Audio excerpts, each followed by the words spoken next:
This is presentation number 2 out of 4, looking at section 8.3 of the Software Design and Development syllabus. Section 8.3, Developing Software Solutions. This one is documenting the solution.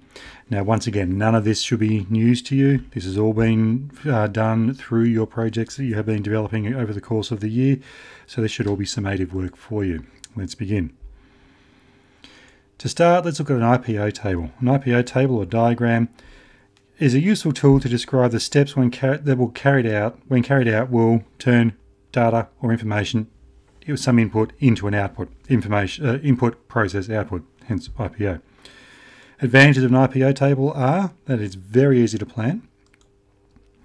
You can plan without having to worry about coding for the time being. Just start with what information you want, what input you have, what information you want out of it, and what processing goes on.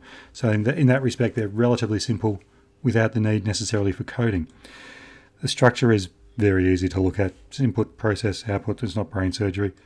Simple to follow the basic data, the flow of data. You have something input, something happens, something falls out. I know it's getting very repetitive in here. Interesting as a debugging tool. If you replicate your script with your IPO chart or table perfectly, there shouldn't be any issues, but if you get runtime or logic errors, you might find it in your processing there.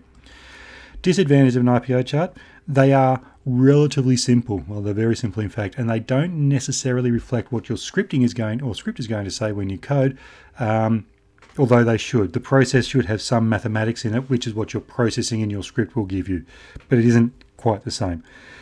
Some easily scriptable components are really hard to express through an IPO chart, such as a for loop. It must follow a line as a normal script components and really can't be skipped over. Next up, we have a context diagram. Now, context diagrams are used to identify content and boundaries of a system being modelled. Diagrams such as these identify the flow of information between systems and external entities. In this diagram case, we have the video rental as the system, customer and supplier as external entities. To make a context diagram, identify data flow by listing the interactions that can occur between entities in a system. Identify external entities by identifying sources and recipients of data flow, which lay outside the system under investigation. Draw and label a process box to represent the system. Draw and label external entities around the system, and then add data flows for interactions that would occur. A data flow diagram is a way of representing a flow of data in an information system. The data flow diagram also provides information about outputs and inputs for each entity and each process. A data flow diagram has no flow control, there are no decisions, there are no loops, nothing like that. It's simply data moving through a system. Data flow diagrams consist of processes, also called functions, data storage or databases, inputs, outputs, and data flow. Data flow diagrams consist of processes, functions. Try that again. A function is part of the system that turns input into output. A database is a data store. A database doesn't have to be necessarily a database on a computer per se. It could be a folder of documents, it could be a filing cabinet, it could be whatever, just some place of storing data. Inputs and outputs show the data and information. Come on, what are you doing? Inputs and outputs show the flow of data and information between entities and processes, or entities and databases, or databases and processes, or whatever. And the data flow lines show a ordered flow, directional flow of data in a system. When we're documenting a software solution, we should always consider storyboards. A storyboard is a graphic organizing tool that provides the user with a high-level view of a project. In terms of software design, this means planning the user interface in a program or a solution. Now you'll see this one looks more, storyboard looks more like a cartoon or a comic, but it doesn't change the theory going on there. Storyboards are always drawn on pen and paper. They use rows and boxes. Scenes are drawn giving an overview of what will happen in a scene, or in programming terms, a user input or a display screen showing what will happen at the time. When planning an interface, a sketch of what the interface should look like is drawn with labels explaining every aspect. For us in programming, that could be buttons and icons that are on a screen and what they do. Now these are useful in the planning stage when a structured approach is being used, because it allows a really bad diagram there. Somebody's really zoomed in on that diagram, but it's trying to show what's going to happen with lots of people all talking about the same interface design, what's happening, what objects are called, how they're being used, what's going on.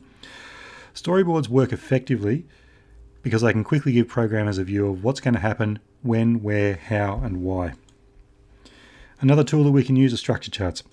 Structure charts represent the hierarchical structure of modules.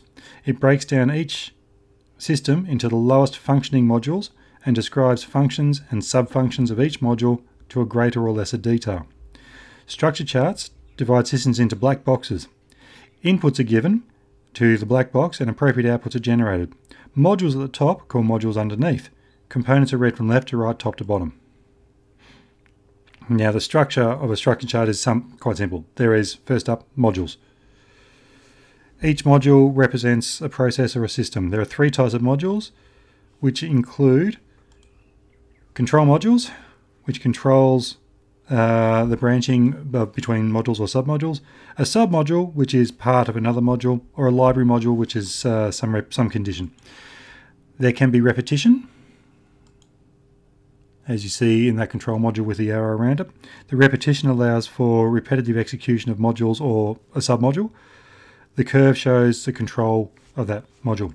There is data flow, representing between modules as some arrows with an empty circle between them. And there is control flow, representing the flow of control between modules, which is again shown through a directional arrow, this time filled in.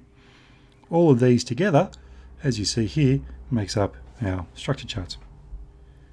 And we use them to work out who's doing what where in our modules and how data is passing between them. Another documenting tool we can use is a system flowchart. System flowcharts show all hardware, software, input data, processing, outputs in a system. Different types of shapes or symbols that are shown on the example are terminators, processors, decisions, documents, data, which is data input, database, and of course flow arrows. System flowcharts are meant to describe the hardware and software that we use in a system. So if you're going to make a system flowchart, it's talking about the hardware that you're using, the software that you're using, the inputs, the outputs, what a user is going to see and do throughout a system. They're quite complex beasties when you use them. Planning and maintenance, that is to say scheduling, so planning and scheduling, is a tool used to keep track of timing, and making sure a task or project is finished in good time. We use these things called Gantt charts. A Gantt chart ensures you have appropriate schedules, allowing you to separate components of your project and assign deadlines. Gantt charts are usually tabular in form and show both times for tasks and also who is to undertake each task. Next up we have logbooks. A logbook is a systematic record of activities, events and occurrences. Logbooks used by programmers show work complete, when it was done, problems faced and how problems were overcome. Daily entries are a necessity to be able to keep track of progress for what you did throughout the generation of a project. This is a helpful tool which allows managers and or teammates to understand your role, what you've done in a project's development.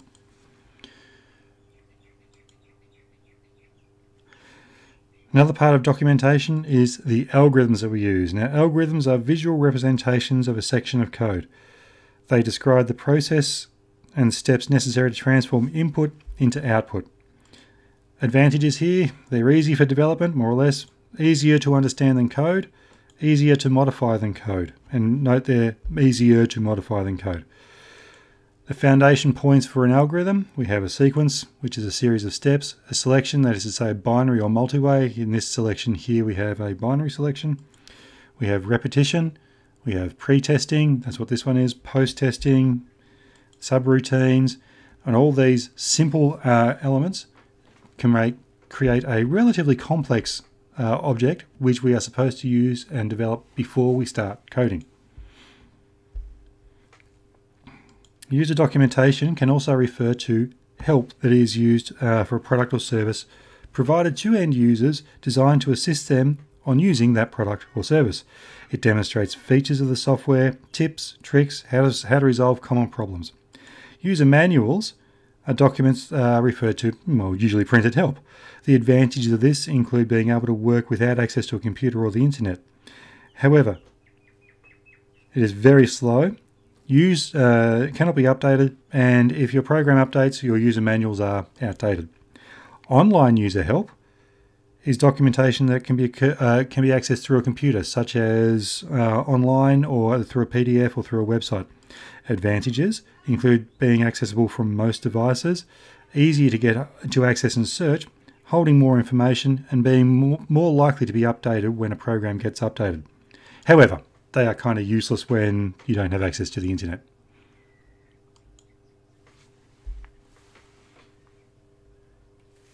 So there's some of the user documentation that you will be using when you create your programs.